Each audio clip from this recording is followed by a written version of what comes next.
It's one small step for man, one giant leap for mankind.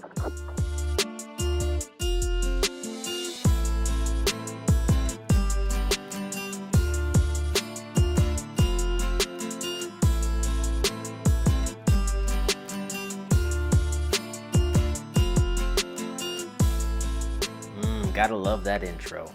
What's up guys, Bo HD here. Now OnePlus was kind enough to send us their newest Series 9 smartphones, and today we're taking a look at specifically the OnePlus 9 Pro, the most spec'd out OnePlus phone money can buy right now.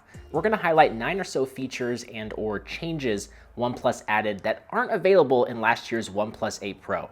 And of course, you can expect us to elaborate more on each feature in our full review, so definitely stay tuned for that. So first of all, not only has OnePlus continued to supply a power adapter in the box, but they've upgraded it to support 65 watts of charging power, which is able to take the battery from empty to full in 29 minutes. Just 29 minutes. There's also support for 50-watt wireless charging, which will charge the phone up from 1 to 100% in only 43 minutes, faster than many phones can charge with a wire. That is an amazing feature to have. And the reverse wireless charging has also been upped slightly to 5 watts from 3 watts previously. Now the design is going to be very familiar, but there are some subtle changes. OnePlus went back with the reflective glass look instead of the frosted glass that I preferred personally because it just felt nice to the touch and hid a lot of fingerprints.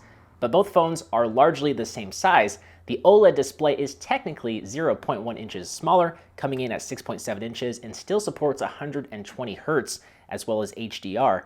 But new this time around is its LTPO, or low temperature polycrystalline oxide display, which allows the display to automatically adjust the refresh rate according to what's being shown on the phone to ultimately save battery life. So in theory, battery life should be slightly better than the OnePlus 8 Pro. The display still has a slight curve on either side, which some people do not like, but it's been made slightly less severe than in previous iterations. And if you still don't like this very slight curve, the OnePlus 9, the standard OnePlus 9, has no curve whatsoever. It's a completely flat display.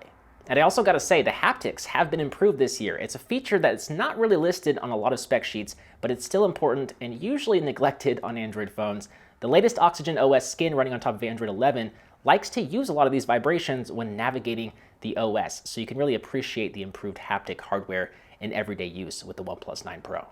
And of course, with this new flagship smartphone, we also have the new Qualcomm Snapdragon 888 chipset that pushes benchmarks to all new highs. It supports 5G and just about any app or game available on the Play Store. This thing is gonna fly through it. The OnePlus 8 Pro is still a speed beast, but the OnePlus 9 Pro takes it one step further. But arguably, the biggest new features are in the camera department. OnePlus has partnered with Hasselblad to improve the performance of their cameras, notably with color science as well as detail and contrast. We have pretty much the same assortment of lenses, a 48 megapixel main sensor, 8 megapixel telephoto, and 50 megapixel ultra-wide sensor. There's also a 2 megapixel monochrome sensor.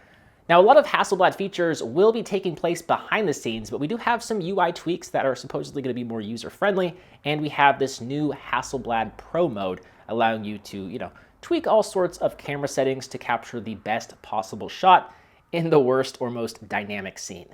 And so once again, I'm looking forward to testing out these cameras more and sharing my thoughts in my full review. The other relatively big change this year that isn't exactly a feature, in fact, it's actually the opposite of that, and that is that this phone costs more than what the OnePlus 8 Pro cost at launch. It starts at $969 for the 8GB or 128GB model, which is a $70 increase. And as of recording this video, the only option I see available via the OnePlus.com store is the model with 12GB of RAM and 256GB of internal storage, which costs $1,069. Still slightly cheaper than the latest and greatest iPhone 12 Pro and Galaxy S21, but still lots of money. So those are 9 of the biggest changes and or newest features available in OnePlus's latest and most premium flagship smartphone, the OnePlus 9 Pro. Now, it's no secret I'm a fan of OnePlus and the previous OnePlus 8 Pro, so I'm definitely excited to test this model out, see how it compares, where it differs, and if it's ultimately worth your hard-earned money. With that said, guys, I'm Bo HD from Slash.tv. Hope you enjoyed this video. Thank you for watching, and I'll see you right back here in the next one. See ya.